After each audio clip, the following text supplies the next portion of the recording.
एक साधु की पुत्री। गंगा नदी के किनारे एक साधु रहते थे।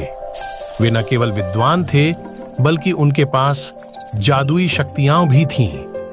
एक दिन वे ध्यान में मग्न थे, तभी बाज की चोंच से एक चूहिया छूटकर उनके हाथों में आ गिरी। उसकी छोटी सी पूंछ व काली चमकीली आंखें थीं। उन्हें वह बहुत अच्छी लगी, पर घर ले जाने से पहले उन्होंने जादुई मंत्रों के प्रयोग से उसे एक लड़की में बदल दिया। वे उस लड़की को घर ले जाकर पत्नी से बोले, तुम हमेशा से संतान चाहती थी ना, तो लो, आज से यही हमारी पुत्री है। इसे पूरी देखभाल व स्नेह से पालो। साधु की पत्नी भी अपनी पुत्री को देख प्रसन्न हो उठी। वह उसे राजकुमारी की तरह पालने लगी। साल बीतते गए, नन्ही लड़की एक सुंदर युवती बन गई। जब वह 18 वर्ष की हुई तो साधु व उसकी पत्नी उसके लिए वर तलाशने लगे। साधु ने कहा, मेरी बिटिया का विवाह ऐसे व्यक्ति से होना चाहिए जो सबसे बड़ा हो। मेरे हिसाब से सूर्य ठीक रहेगा। पत्नी ने भी हामी भरी। उन्होंने जादुई मंत्रों के प्रयोग से सूर्य को नीचे बुला लिया।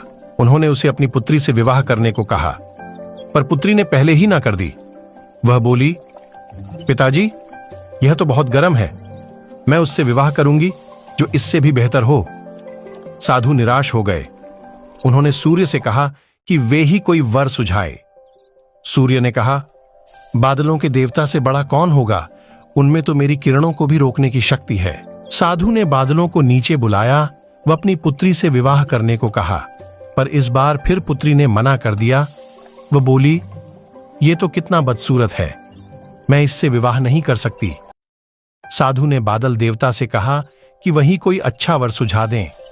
वे बोले, पवन देवता ठीक रहेंगे, वे तो मुझे भी अपने फूंक से उड़ा देते हैं। साधु ने पवन देवता को बुलाकर अपनी पुत्री से विवाह करने को कहा। पुत्री ने फिर इनकार कर दिया। वह बोली, मैं इससे शादी नहीं करूंगी। ये तो कहीं टिकते नहीं, हमेशा यहां वहां भागते रहते हैं। साधु ने पवन देव से पूछा, क्या मेरी पुत्री के लिए ऐसा वर हो सकता है जो आपसे भी बेहतर हो? पवन देव ने कहा कि पर्वत देव मजबूत व ऊंचे हैं, वे मेरा भी रास्ता रोक देते हैं। साधु ने पर्वत देवता से कहा कि वह उसकी पुत्री से विवाह कर लें।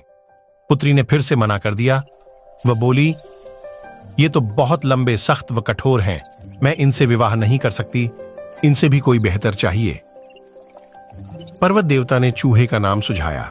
वे बोले, माना मैं काफी सख्त, मजबूत व ऊंचा हूं, पर चूहे मुझमें भी आसानी से बिल बना सकते हैं। साधु ने चूहे को बुलाया। उसे देखते ही उसकी पुत्री खुशी से उछल पड़ी। हाँ पिताजी, यही तो है वह, मैं जिससे शादी करना चाहती थी। साधु ने सोचा, इसे ही किस्मत कहते हैं। यह एक चूहिया थी और एक चूहे से विवाह करना ही इसके भाग्य में लिखा है।